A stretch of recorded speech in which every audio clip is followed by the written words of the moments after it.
Hello, travelers. I am Pan, the Greek god of nature. Not Pan as in all, and not Pan as in the thing on the stove, but Pan as in the old Arcadian word for rustic, just like me. I was brought into this world by Hermes and Penelope, the same Penelope as the wife of Odysseus. I've been given these legs and horns of a goat because Hermes came to my mother in the form of a ram. During my many years on this earth, I have had many loves and many more children, all of them satyrs, with the legs and horns of a goat like me.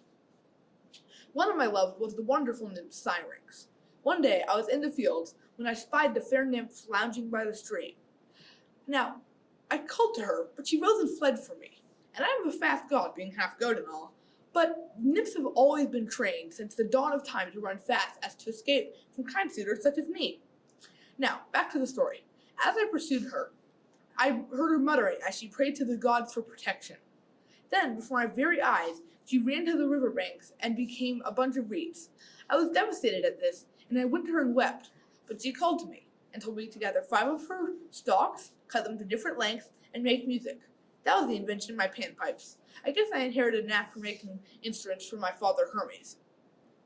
Speaking of my crush in becoming plants, another one of my crushes was the nymph Pitys. When she prayed to the gods, she became a beautiful mountain pine, and I loved the tree so much I made it my sacred tree and carved my staff from it. Like I said, I have had many sons, but my favorite son was the satyr Aegipan. He helped defeat the monster Typhoon, who was feared even by the gods. I was so proud of him when I heard of the feat he had accomplished, and Zeus even immortalized him in the stars as the constellation Capricornus. Now, Zeus was very grumpy to have needed help from a little half-goat to defeat such a big monster, but was happy nonetheless to have won. And speaking of grumpiness, I know you think you aren't a morning person, but I guarantee you I am less of one. You see, one day I was sleeping in a cave when a shepherd came up to me and awoke me. I was so mad that it was a horrible, ear-piercing, gut-wrenching, glass-shattering scream, and the mayhem that came forth from it became what is known as today, panic. Now run along, travelers, lest I become grumpy once more.